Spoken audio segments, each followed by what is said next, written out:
Olá, graça e paz, bem-vindos a mais um vídeo aqui, essa série de Efésios. Hoje vamos dar uma estudada no capítulo 2. Se você quer entender melhor sobre o que é essa série, por que ela surgiu, também o contexto da carta, né, uma introdução à carta, tudo isso a gente vai ter lá no vídeo anterior sobre Efésios 1, já vai estar tudo mastigadinho lá. Inclusive, se você não assistiu o primeiro vídeo, recomendo que assista para você entender, né, o método de estudo, a linha de pensamento da carta, porque tudo aqui é uma continuação, tá? Então, recomendo, se você não assistiu ainda, assista. Então, vamos lá para Efésios capítulo 2. Antes de iniciarmos a leitura, eu queria que a gente relembrasse só um pouquinho o contexto do capítulo 1, né? Paulo está escrevendo para cristãos gentios que moram na cidade de Éfeso, uma cidade populosa, comercial, onde as pessoas eram muito orgulhosas por ter em sua cidade o templo de uma deusa, né, que era considerada a deusa do céu. Então havia muita adoração, muito paganismo, enfim, era uma cidade bem grande, bem populosa. Então, Paulo passou 3 anos nessa cidade, converteu muitas pessoas ao cristianismo, né? E depois Paulo foge dessa cidade e no contexto que Paulo escreve essa carta, ele está preso em Roma, tá? Então, no capítulo 1, Paulo vai falar sobre nós termos sido adotados, nós termos sido redimidos, perdoados pelo nosso pecado, a ação do Pai, a ação do Filho, a ação do Espírito Santo nesse processo de salvação e de redenção. Paulo vai tratar sobre isso, tá?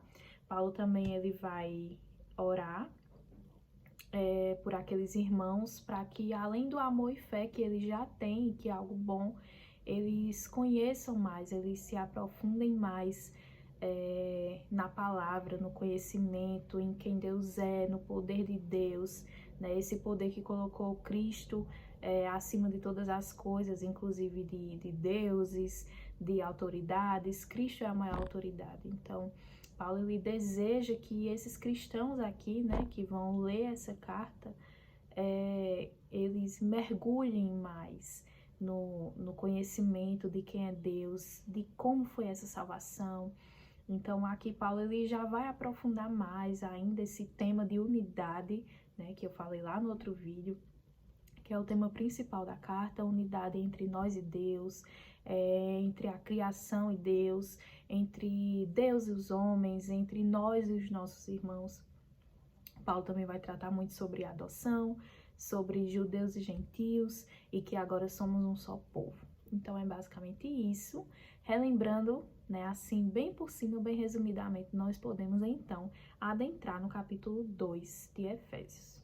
Nesse eu acredito que tem um pouco menos de comentários, ele é um texto bem claro, pelo menos na minha versão aqui, NVI. Mas o máximo que der para extrair desse texto eu quero extrair, tá? E eu tô sempre aqui com minha colinha de lado, para que eu não esqueça, nem troque nenhuma ideia, como vocês já sabem. Então, no capítulo 1, né, Paulo vai falar sobre o plano de Deus de reunir sobre todas as coisas, sob a liderança de Cristo. Agora, no capítulo 2, Paulo vai explicar como Deus cumpre seus propósitos, reconciliando primeiro o homem com Deus. Ele vai falar sobre o nosso pecado passado, pecaminoso, a salvação em Cristo e a graça de Deus sendo a base dessa salvação. Então, vamos lá.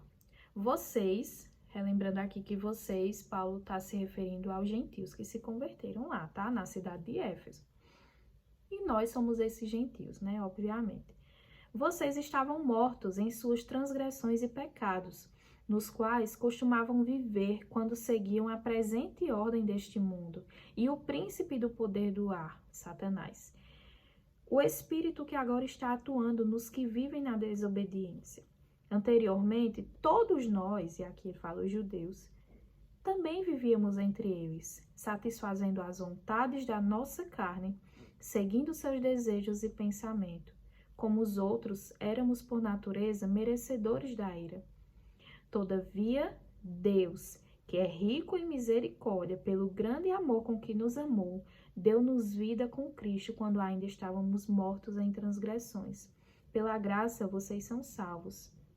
Então aqui Paulo já está dizendo, olha, Deus que é rico em misericórdia, compaixão, amor, não é nada que vocês fizeram, que fizeram você merecer isso. Ao contrário, né, das crenças pagãs que aquele povo mesmo tinha, e até nós hoje mesmo, sendo cristão, nós temos essa crença de que nós podemos fazer algo que garanta essa salvação, ou que faça Deus nos amar. Não. É a própria natureza dele que garante essa salvação. É a própria natureza de misericórdia e de amor que garante isso. Não tem nada a ver com nós. E Paulo estava deixando isso claro para aquele povo também, que era um povo acostumado com o paganismo, onde tinha que oferecer sacrifícios, onde tinha que fazer muitas obras para ser abençoado pela deusa ou pelos deuses que eles crescem. Mas ele está dizendo, olha, o Deus que vocês estão servindo agora, não é assim não que funcionam as coisas não, tá? Não é por mérito, não é por obras, é a própria natureza dele, é a própria graça dele que garante essa salvação. Não tem nada, absolutamente nada que vocês façam, não tem sacrifício que seja que vocês ofereçam que vai garantir essa salvação para vocês. Isso é uma obra dele, exclusivamente dele, porque a natureza dele permite isso, a graça dele, os atributos dele, né? Deus nos ressuscitou com Cristo e com ele, e nos fez assentar nas regiões celestiais em Cristo Jesus. Então, antes nós estávamos em transgressões e pecados, hoje nós estamos em Cristo Jesus, para mostrar nas eras que hão de vir a incomparável riqueza da sua graça. Então esse é o objetivo, eu posso dizer assim, base, o maior da nossa salvação. O objetivo de Deus é mostrar em todas as eras a graça dele. Então esse é o motivo, essa é a base, é mostrar a graça de Deus para toda a humanidade. É por isso que ele nos tirou desse lamaçal de pecado que nós estávamos, não porque somos bonzinhos, mas para a própria glória dele. Para mostrar a incomparável riqueza de sua graça, demonstrada em sua bondade para conosco, em Cristo Jesus. Pois vocês são salvos pela graça, por meio da fé. E isso, ele está dizendo aqui, isso, nem a graça, nem a fé vem de vocês, ou seja, nem a fé que a gente tem em Deus é algo que nós conseguimos, é algo que ele nos atribui. É um dom de Deus, está escrito aqui. Não por obras, para que ninguém se glorie, porque nós somos criação de Deus realizada em Cristo Jesus para fazermos boas obras, as quais Deus preparou antes para nós as praticarmos. Ué, Kelly, ele está dizendo que não é por obras, mas depois ele está dizendo que nós somos criação para fazermos boas obras, sim. Mas uma coisa não anula a outra. A nossa salvação, a nossa fé é por meio da graça de Deus, não é pelas obras. Mas quando a gente recebe essa salvação, a gente não fica inerte, a gente não é omisso, sabe? Eu costumo dizer que quando a gente tem um encontro verdadeiro com Cristo, e nisso eu concordo muito com Tiago, a carta de Tiago que tem na Bíblia, é impossível você ter uma fé que não gera nenhum fruto. Então a obra, ela não é a causa da nossa salvação. As obras que nós fazemos é a consequência. Então, não é eu faço obras para ser salvo, mas eu sou salvo e por isso, até como um ato de gratidão, eu procuro fazer boas obras, tá? E agora nós vamos entrar na nova humanidade em Cristo. Então agora Paulo vai tratar, né, dessa nova humanidade que Cristo criou, essa unidade, né? Esse tema de unidade aqui é muito forte nessa carta. Então Paulo vai tratar de uma humanidade nova que agora é unida, que tem paz. A gente vai ver aqui por quê. Mas eu quero deixar claro aqui que Paulo, do versículo 11 ao 22, ele vai tratar agora da reconciliação entre judeus e gentios. Agora há uma paz a ser selada entre judeus e gentios. Do versículo 11 até o versículo 13, Paulo vai tratar a natureza dessa separação. Do versículo 14 até o versículo 18, Paulo vai tratar o meio que houve para haver essa unidade. E do 19 ao 22, as consequências dessa unidade. Então, basicamente, aqui são judeu e gentio reconciliados. E a gente vai ler agora, tá? Mas antes, a primeira palavra do primeiro versículo, aqui no versículo 11, é portanto. Então, Paulo está fazendo uma implicação ao que ele falou antes. A tudo isso que Deus fez, a nossa reconciliação com Deus aqui, né? Nos 10 primeiros versículos. Então, com base nessa reconciliação, uma coisa depende da outra, basicamente isso. Nós podemos nos reconciliar com o próximo. E aqui no comentário da minha Bíblia diz que essa reconciliação horizontal, né, que fala que somos nós com os nossos próximos, nosso irmão, ela depende da vertical, formando assim a cruz. Então, primeiro nós somos reconciliados com Deus e como consequência disso nós podemos nos reconciliar com os nossos irmãos. Nós podemos viver em paz com nossos irmãos. Mas vamos ao texto. Portanto, por causa de que vocês são reconciliados com Deus, lembrem-se de que anteriormente vocês eram gentios. Lembrem-se também que Paulo está falando aqui para o povo pagão, lá de Éfeso, que se converteu ao cristianismo, tá? Vamos entrar no contexto da passagem. Lembrem-se de que anteriormente vocês eram gentios por nascimento e chamados incircuncisão pelos que se chamam circuncisão. É como se, por eles não serem judeus, os judeus insultavam eles, tá? Feita no corpo por mãos humanas. E que naquela época vocês estavam sem Cristo, separados da comunidade de Israel, sendo estrangeiros. Estrangeiros eram pessoas tipo menosprezadas naquele tempo. Quanto às alianças das promessas, não participavam de nenhuma aliança, não faziam parte de nenhuma aliança, nem de nenhuma promessa feita a Israel. Eram exclusivamente para Israel. Vocês estavam sem esperança e sem Deus no mundo. Mas agora em Cristo Jesus, vocês que antes estavam longe, foram aproximados mediante o sangue de Cristo. Então, aqui é a natureza. Antes, eu vou dizer nós, porque nós também éramos gentios, né? Nós não somos judeus. Nós éramos gentios, nós não tínhamos direito, nós não fazíamos parte dessa aliança, nós não tínhamos direito a nenhuma promessa. Nós não tínhamos Cristo, nós éramos estrangeiros, separados, né? E agora houve um meio para reconciliarmos, para nós entrarmos nessa aliança. Qual foi esse meio? E ele vai discorrer aqui a partir do verso 14. Ele é a nossa paz, Cristo, o qual de ambos, ou seja, gentios e judeus, fez um e destruiu a barreira, o muro da inimizade. Estudiosos dizem que naquele tempo, mesmo quem se convertesse ao judaísmo, que não fosse judeu, tinha um muro que separava os judeus mesmo dos gentios. E eles não podiam entrar no lado dos gentios, eles tinham pena de morte se eles entrassem. Então, Paulo ele traz essa imagem. Cristo destruiu esse muro da inimizade, anulando no seu corpo a lei dos mandamentos expressa em ordenança. O objetivo dele era criar em si mesmo, dos dois, judeu e gentio, um novo homem, essa nova humanidade, fazendo a paz e reconciliar com Deus os dois em um corpo por meio da cruz, pela qual, através da cruz, ele destruiu a inimizade. Ele veio e anunciou a paz a vocês que estavam longe, os gentios, nós estávamos longe, e aos que estavam perto, que eram os judeus.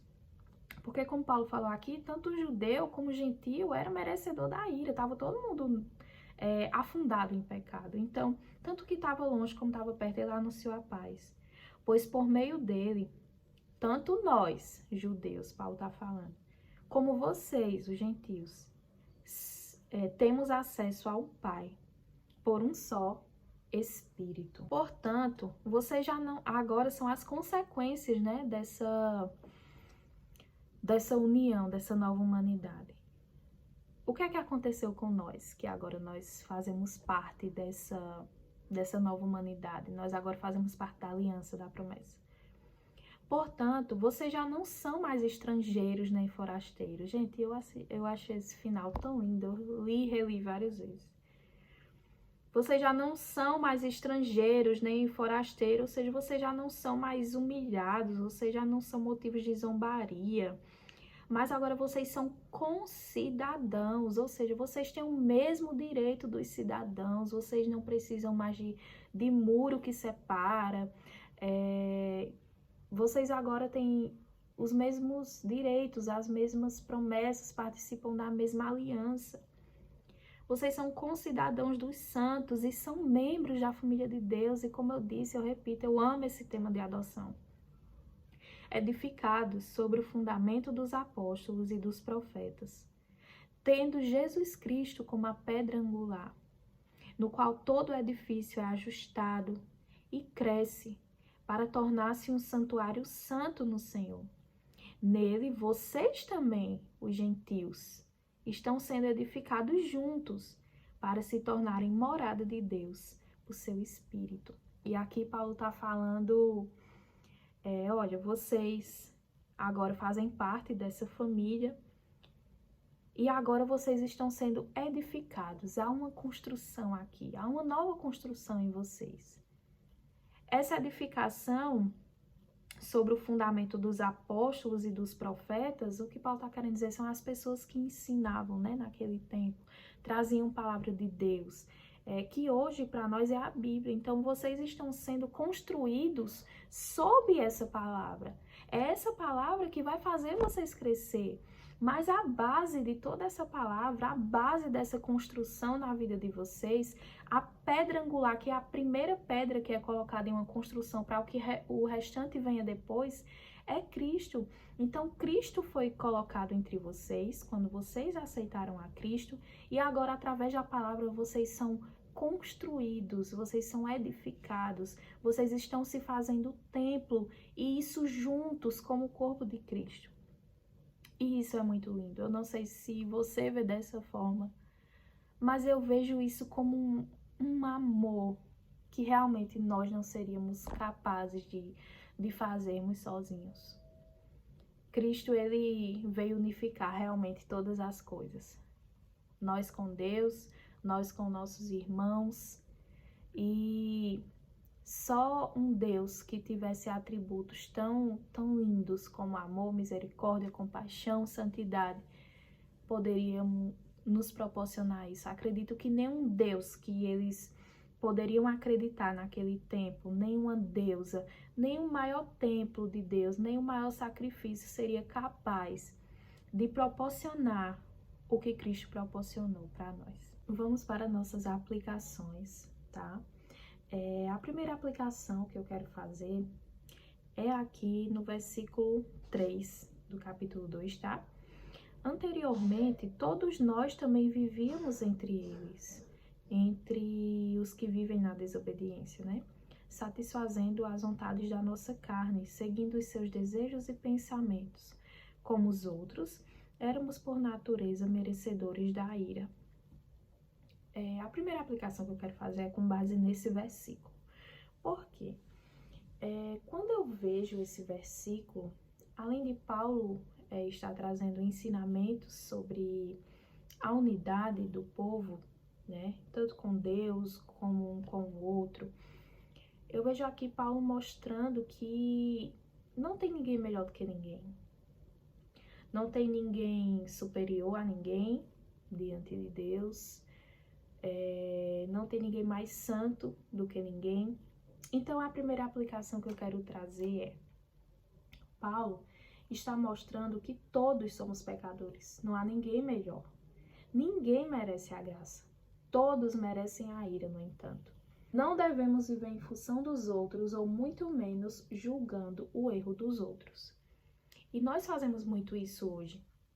Nós vivemos em comparação, Ah, porque fulano já tá lá na frente, fulano parece ser mais santo do que eu queria ser igual a fulano, eu queria saber fazer isso que fulano faz, eu acho que fulano é santo, não peca. Enfim, são imagens que não existem. Mas também nós olhamos para o outro e só olhando o erro.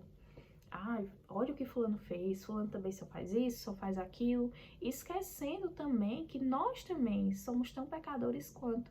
Talvez de maneiras diferentes, em situações diferentes, em circunstâncias diferentes, mas o que Paulo está dizendo aqui é que todos éramos por natureza merecedores da ira. E todos recebemos essa graça. Então não somos melhores do que ninguém. Também não somos piores do que ninguém. Diante de Deus, nós estamos todos na mesma situação. Então, essa primeira aplicação que eu trago é a gente parar com os comparativos, sabe? A gente entender que estamos todos no mesmo barco.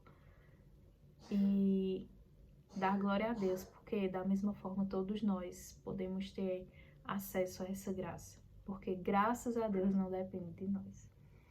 A segunda aplicação que eu quero trazer é: Cristo nos deu a paz com Deus, a paz uns com os outros. Mas será que estamos buscando essa paz? Ou será que ainda estamos colocando muros entre nós e os nossos irmãos?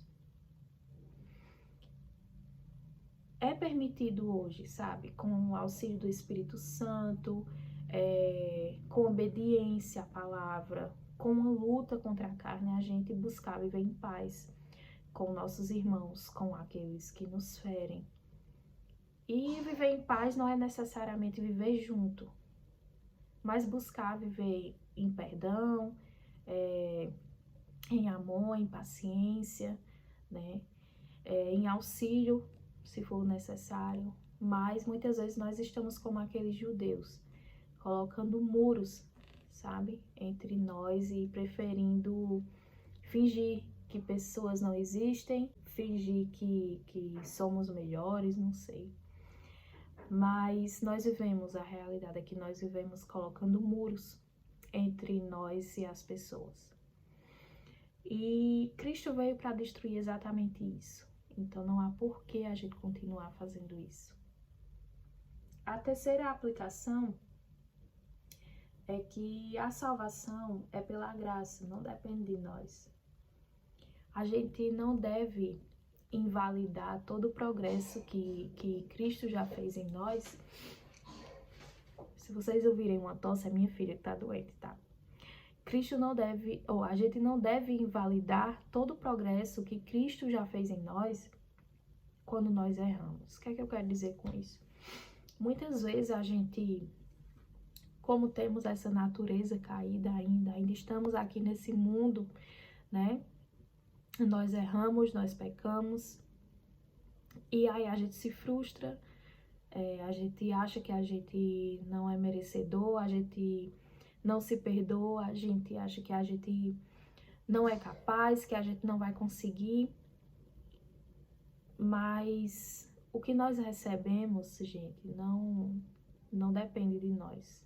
E que bom, né? Mas a gente não deve invalidar todo o progresso que a gente já fez, todo o progresso que Cristo já fez em nós, quando a gente tropeça, sabe?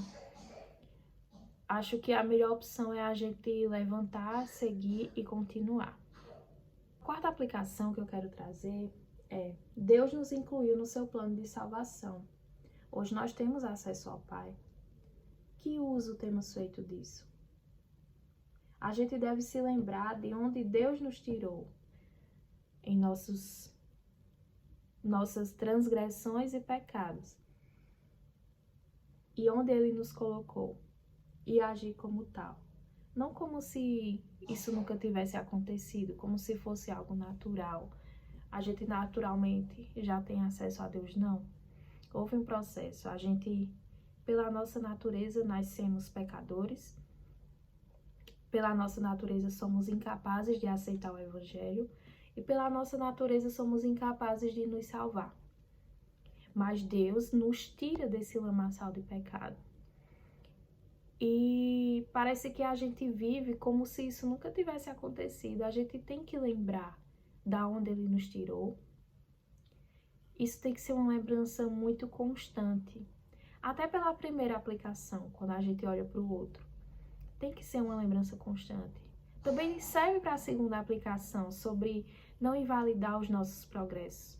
A gente deve lembrar de onde Deus nos tirou.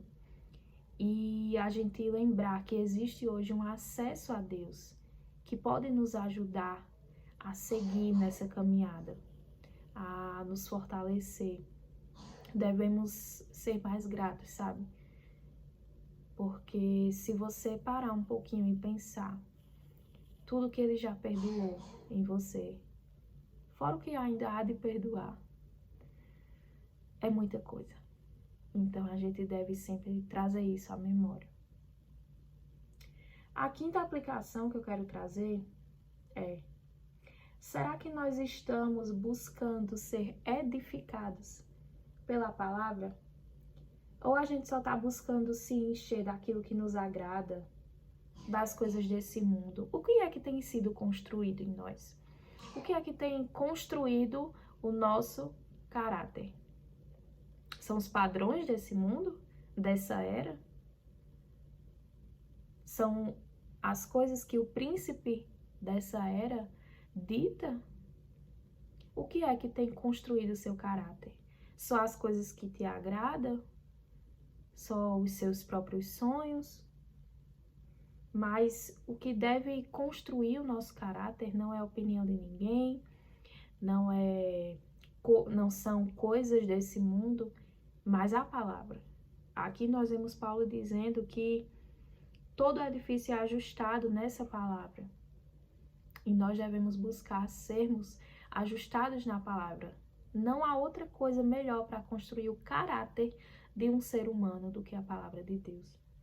E a nossa última aplicação hoje é: quem é que está orientando nossa vida?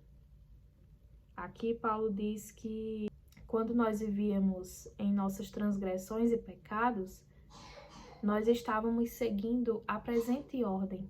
O que ele está dizendo é que aqueles que não creem, eles orientam sua vida a partir dessa presente era, ou seja, as coisas desse tempo. São as coisas desse tempo que regem a vida, sabe? Dessas pessoas. Mas o que é que tem regido sua vida? Será que também são as coisas desse tempo para você? Não deve, sabe? Tem um livro que eu li, Liturgia do Ordinário, que tem um trecho que me marcou muito nesse livro, que a autora fala que a gente tá numa estrada. Esse mundo aqui é uma estrada, onde a gente sabe que tem um destino final, um lugar que nos espera. Então não faz sentido a gente parar no meio da estrada, parar a viagem e armar barracas e construir casas e ajuntar riqueza, se a gente sabe que inevitavelmente nós vamos para um destino final, que não vai ser aquele. Então nós não devemos nos reger pela era desse tempo, sabe? Por essa era. Sim, a gente precisa sobreviver, claro, trabalhar, sobreviver, se manter, mas isso não deve ser o que guia a nossa vida. O que deve guiar nossas ações, seja em trabalho, porque crente é crente em qualquer lugar, seja em qualquer lugar, são as coisas do céu. Então a gente não precisa se preocupar, sabe? Isso eu falo pra mim mesma, eu tava até conversando com meu marido ontem isso, que muitas vezes a gente se compara, né? Me sinto tão atrasada assim, porque fulano já conquistou isso, já conquistou aquilo. Mas aí Deus vem me lembrando isso, sabe? Que essas coisas aqui não são nada. O que importa são as coisas que eu estou conquistando nele. Isso é o que tem que regir. Não as coisas dessa era, mas as coisas da era que há de vir. Então eu espero que esse estudo, que essa passagem fale ao seu coração, que você seja abençoado. e que continue conosco nessa série, tá bom? Até a próxima!